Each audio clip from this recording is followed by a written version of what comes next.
Good morning. Our first issue is Section 66A of IT Act. In the year 2015, Supreme Court has struck down this particular provision and declared it as unconstitutional because the 66A of IT Act it infringes upon the right of freedom of speech and a right to life and liberty of the individuals. But now the problem is, even after declaring it as unconstitutional, even after 5 years, citizens are continued to get booked under this particular provision. That's why Supreme Court has asked the states on giving the explanation on why this is happening. We declare it as unconstitutional, but still this is being used on the citizens. Why? So, what are the measures that you take to empower the police to not to book cases under this particular provision? That's the question of Supreme Court now. Next issue is rise in the exports of India. Our Ministry of Commerce and Industry has recently mentioned that India's merchandise exports, that means goods export, in the month of July increased by 34% as compared to 2019, that is pre COVID levels. So now the exports are increasing. Okay, what happens when the exports increase? Exports are increasing, that means the economic growth across the world is rebounding. When the economic growth rebounds, then only demand for the goods and services increase. That's how exports also expand and grow. This is a positive sign for the revival of economic growth. Next issue is preventive detention and Supreme Court's order. What is preventive detention? Detention is of two types. One is preventive detention. Two is punitive detention. Punitive means after committing a crime, if a person is arrested, that is known as punitive arrest. Before committing something, if the person is detained, that is known as preventive detention. Preventive detention powers are there for the government. That is to prevent the public disorder. To prevent the public disorder, preventive detention can be used. But this power should not be misused. It should be used within the confines of Article 21 and Article 22. So there are limitations. For law and order, preventive detention cannot be used to maintain law and order. Law and order is different as compared to public order. To maintain public order, yes, it can be used, but not to maintain the law and order. Next issue is food fortification concerns. Food fortification means artificially or naturally adding certain chemicals so as to make the food more nutritious.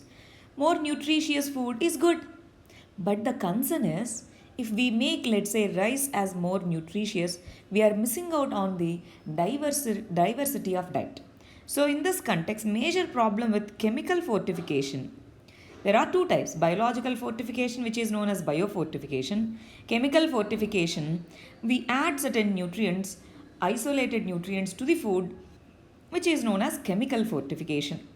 We have undernourishment, malnourishment. Undernourishment and malnourishment are due to monotonous food. We are taking only cereals. So if we take more protein, more vegetables, so this kind of undernourishment and malnourishment won't be there. But we are taking the monotonous food. That is the problem. Now, by adding one or more synthetic chemicals, will this solve the problem? No. That's why dietary diversification and more cost effective way of fighting malnutrition is dietary diversification. You encourage the people to take diversified food and to make sure that there is availability of diversity of nutritious food available to even to the lowest of the sections in lowest of the income levels. Next issue is Zika cases in Maharashtra. Recently, Zika case reported in Maharashtra. Earlier, in Kerala, many Zika cases were reported. Zika disease is caused by Zika virus. This spreads mostly by the infected Aedes aegypti mosquitoes. Aedes aegypti mosquitoes. They bite during both day and night.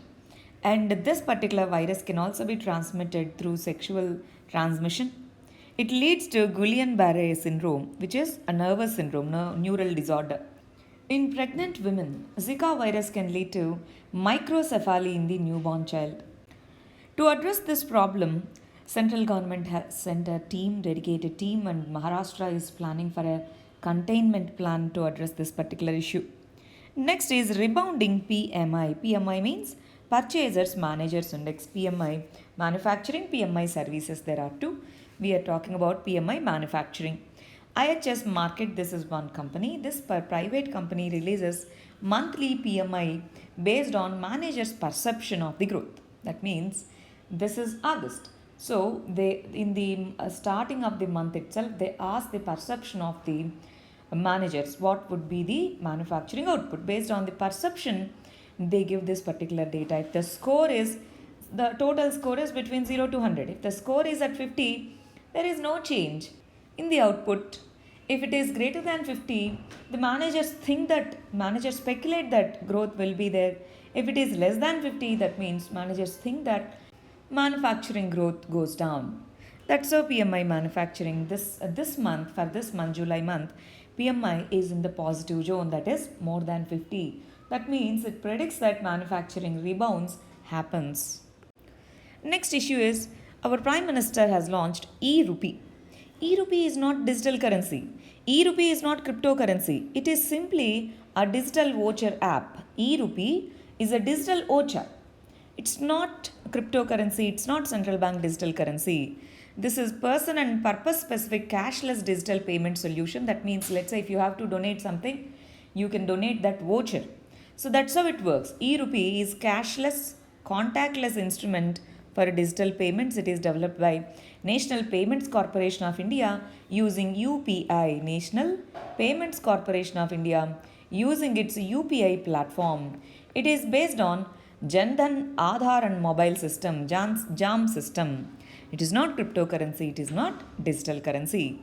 Next, let us understand the editorials. First one is Zero Survey. Recently, ICMR has conducted its fourth Zero Survey. States like Tamil Nadu, Kerala, they are also parallelly conducting their own Zero surveys, but there are variations in numbers. Why? 1.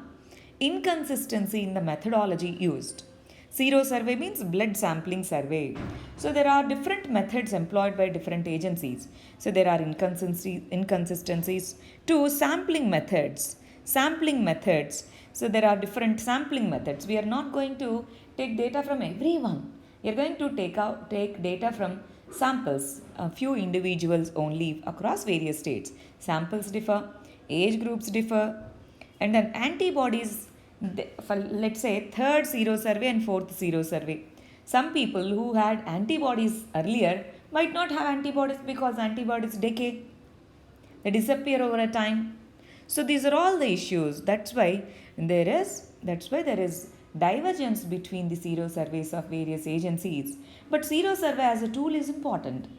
We can understand the history of infection. That means who are infected. Along with that, we can take proper measures. Evidence-based policy making happens when we conduct Zero surveys. This is important as we are slowly moving towards third wave. Next issue is Periodic Labour Force Survey. Ministry of Labour has released third annual round of Periodic Labour Force Survey for the period July 2009 to June 2020. This has been released.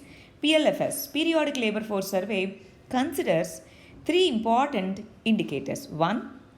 Labor force participation rate, that means total proportion of population working or seeking the work out of total population.